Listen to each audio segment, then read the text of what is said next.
Hello there! Kyle Katarn here, And Bendu. ready to answer some community Q&A. I know, I'm pretty excited because this will be my first Q&A with you guys. But the questions look super good, so we're gonna have a quick gander. You may be wondering why we're looking so sharp today. We decided to dress up in honor of the 10th birthday of Force Unleashed. Yeah, man, it's our first introduction to Sam Witwer, whose voice we obviously got to really appreciate as Lord Maul later on. You know, I waited in line for the Force Unleashed at the little GameStop back in, God, what was it, 2008, I guess. I was first in line to get it, and I got a little a limited edition Stormtrooper with the little blue marking on it. And the guys behind me were a bunch of nerds, and they were being really obnoxious the whole time. They were really pissed that I was first, and only the first person in line got the figure. I didn't really care about the figure at the time. I took him out of the packaging, and I was playing with him, and I think I dropped the helmet, rolled under some island. I was like, whatever, you know. They were having a heart attack. Yeah, that's great. Just the amount of costume variants that we got for Starkiller, himself, the junkyard costume was always super Raxus dope. Prime with the breathing thing and the wrapped cowl. around, and then he had the giant arm protectors with the red What about saber. what about the Jedi robe, the white robe at the end? The white and the black. Oh man, his Assassin's Creed looking thing. That's what I always thought. It reminded me of Assassin's Especially if you Creed. were able to find the black crystal, that was always the hardest one to find, though, man. It was worth it. Many hours played. Probably gonna have to do a commemorative playthrough on the channel here in a little while, just 'cause I love that game Especially so for the much. first one. And it's been a decade. That's worth celebrating. A lot more than the second. But yeah, no, happy birthday to it for sure. But yeah, let's go. Let's get see some questions. Yeah, I'm excited. Star Wars Pirate says, the new live-action Star Wars show is rumored to take place on Mandalore about 3 to 10 years after Return of the Jedi. Do you like this direction, or would you prefer a different story? Wow, okay, so yes, I am excited to see anything in the time period after Return of the Jedi and before the sequel trilogy, because it really hasn't been mapped out. And as for the Mandalorians, we don't really know what they were doing in the original trilogy, so hopefully these will answer those questions as well.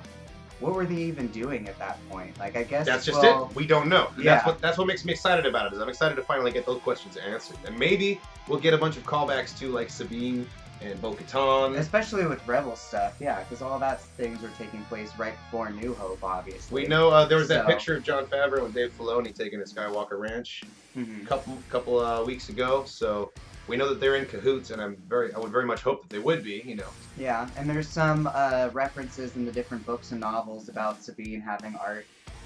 She was having an exhibition at a Thank gallery. you, yeah, exhibition, art gallery. It was in Bloodline.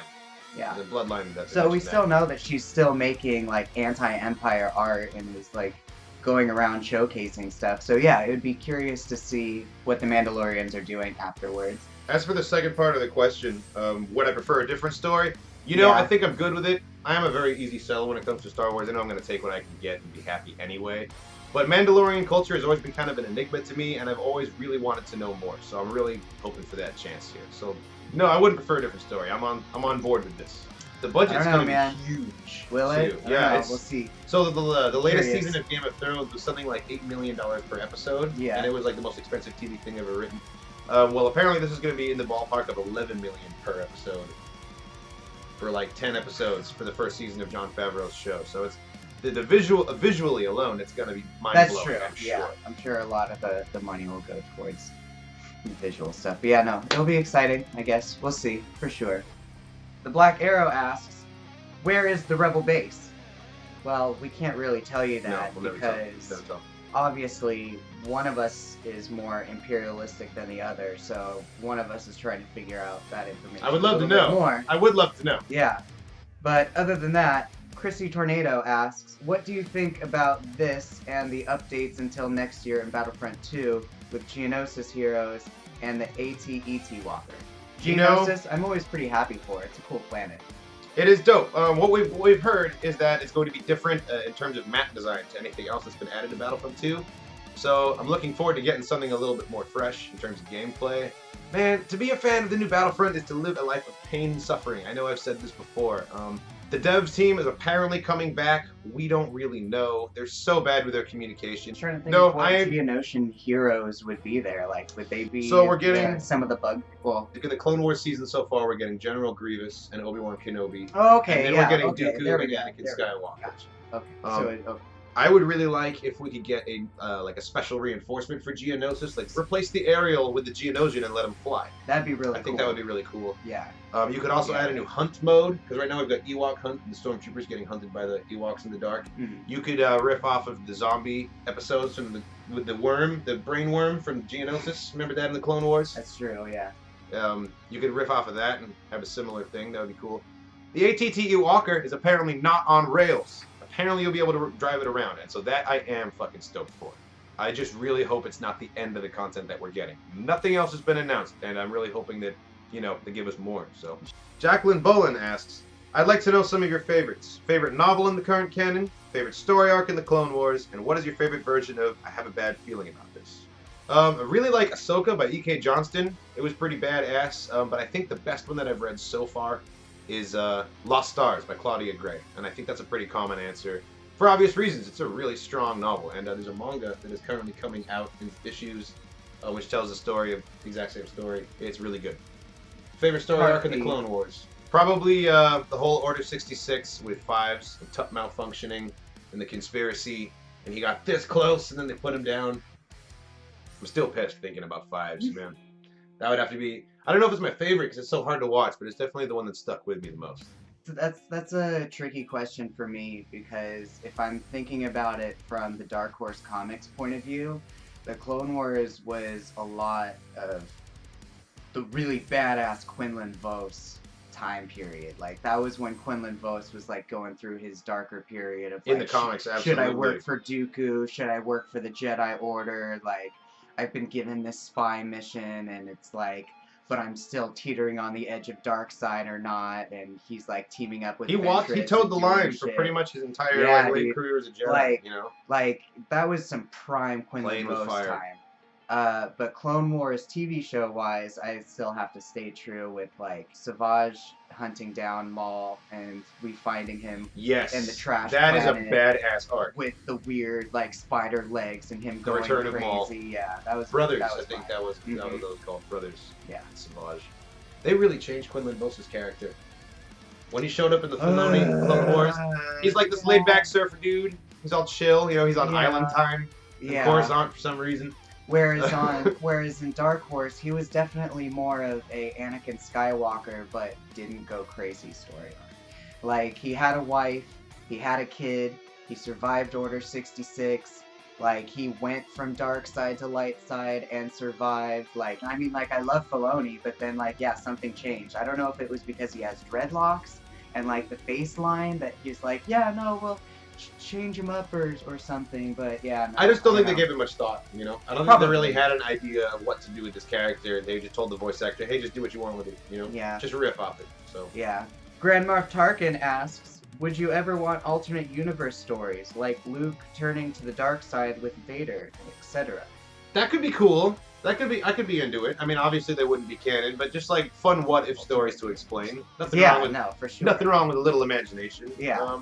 Makes me think about, like, Marvel does a lot of that. And DC as well. Like, Superman Red Sun, which is like an alternate story where instead of the crashing in Kansas, he crashes down in, like, a Soviet Russia. Yeah, that'd be really cool. And then grows up to become the poster child of the Soviet Union.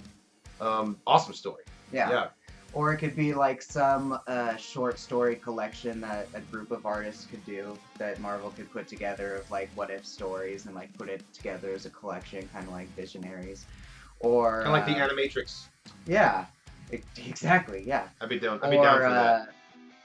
I don't think we would get anything live action wise, but I think comic wise we could do something like that. Or, if they did do something with it TV show wise, it would have to be something like a hallucination or like some sort of visionary thing that's going on. Yeah, something like intangible that they can walk back and say that was real. Yeah, if they need to. Like some Dathomir, like witch magic sort of shit.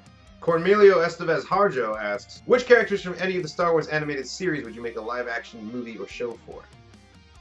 Honestly, I can answer that straight away, dude. Live-action Adventures of Cad Bane.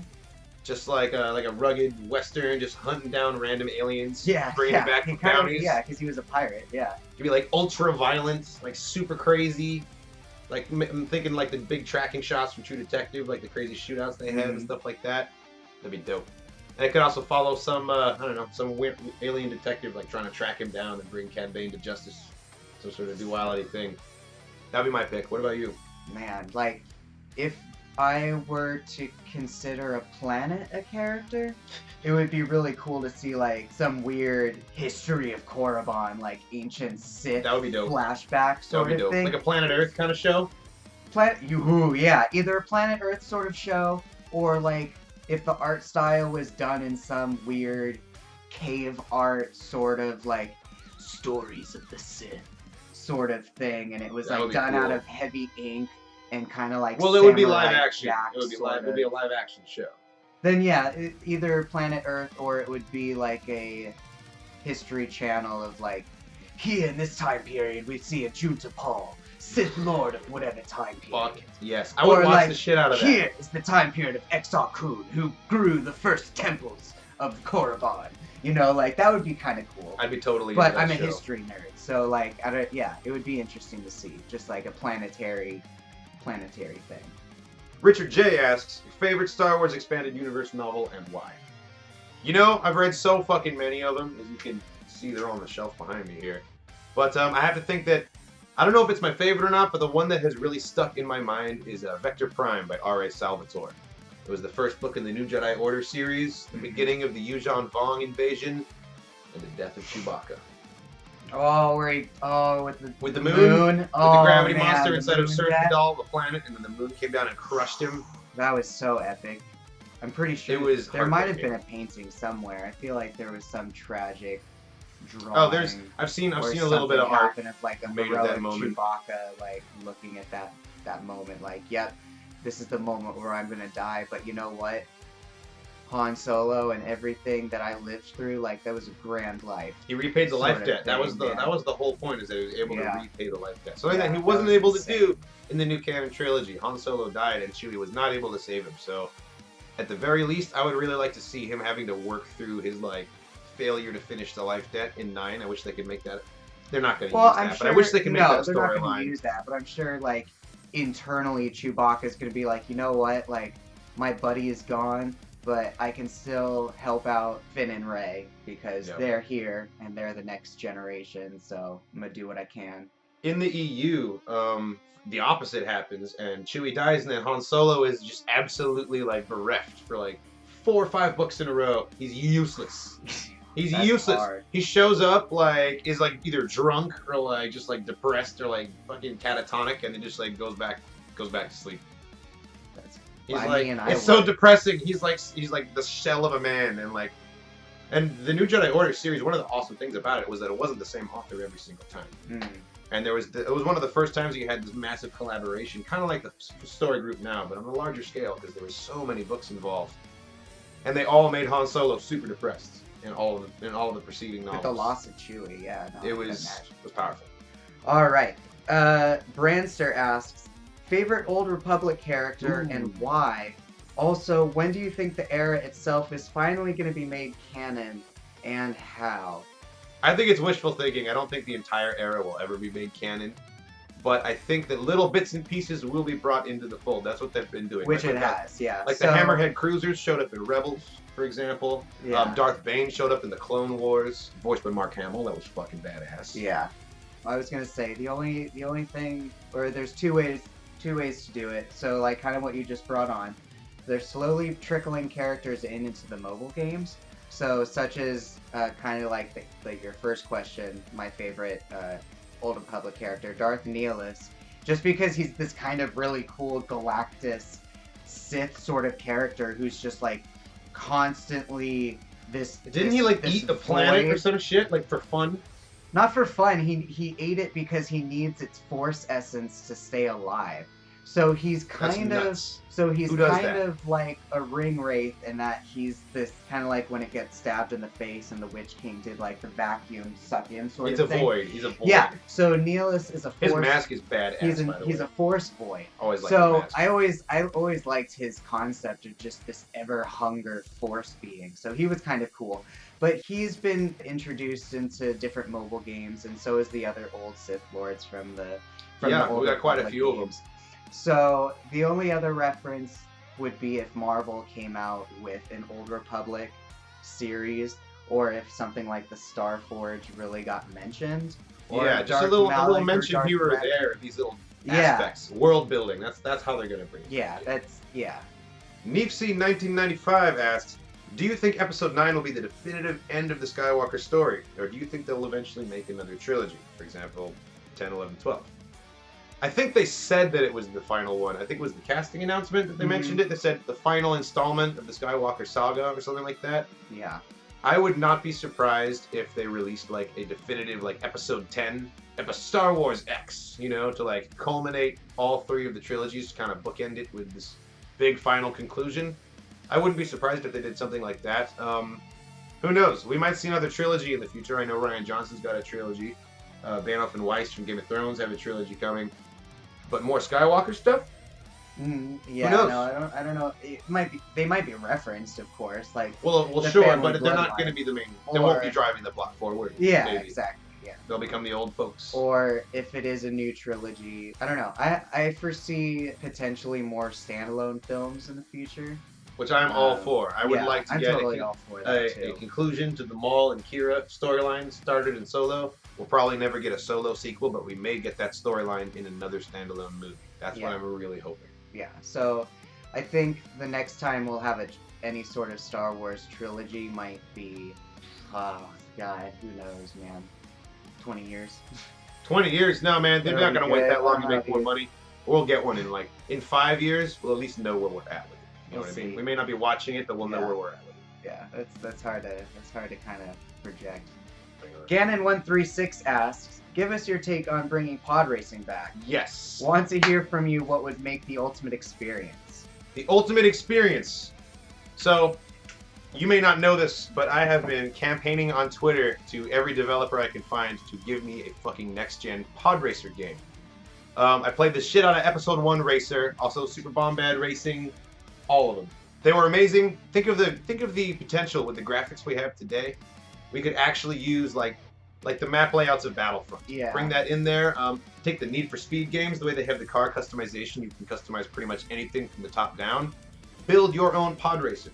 Give it a paint job. Bike. Give it some fucking spikes if you want, or a swoop bike. You Yeah. can do anything with it. Design your. You could have side games, like the swoop bike racing. I didn't do too much of it in the Old Republic games, but like the few times that you did have to do it was kind of fun. But the pod racer game for N64 was really where it was at. The pod so race- getting a new one of those, that would be really fun. The pod racer from Or N64. something The similar gameplay to it. is fucking solid. You Have don't it be need to. have it be a You don't Battlefront need to change the expansion. mechanics. We really. I'm just asking for a facelift. Yeah. And it would be infinitely playable. Think of the customization options. You have so many races in the galaxy. Your racer could be any species. You know, you could build any kind of engine design. You can incorporate different things from the canon and from the EU, you know? Depending on the mission that you're fighting, if it were a Battlefront expansion, like you could get different trophies or different things, and then you can again customize your racer from there. Speaking of expansions, it could come with a live service. There are so many planets that we've seen, and we could get a map. We could get a racetrack on any one of them. I'm talking Mustafar, I'm talking Renvar from the old school Battlefronts. Yeah. We got Felucia in there. Yeah. You just need a track. One of the coolest things that Episode 1 Racer does is that it invents all of these awesome planets, and the level design is really not talked about enough in that game. It's beautiful. And if you brought the graphics up to date with 2018, it would be insane. You would make so much money. So EA, DICE, whoever the fuck is listening, make me this goddamn game. If Metal Gear Solid was able to make a skateboard game with Snake doing it, I mean, like, making a pod racing expansion for Star Wars shouldn't be that difficult. It would be amazing. It would make me, and I know a lot of other people, very happy. So, this has been a good Q&A. Yeah, that was a fun one. It was some really Answered good a lot of stuff. good questions. Thank you for sending us your questions. If you would like to take part in the next Q&A, there'll be a thread posted in the community tab tomorrow. So stay tuned for that. Thanks for watching, everybody. Check out the rest of the channel for more reactions and reviews.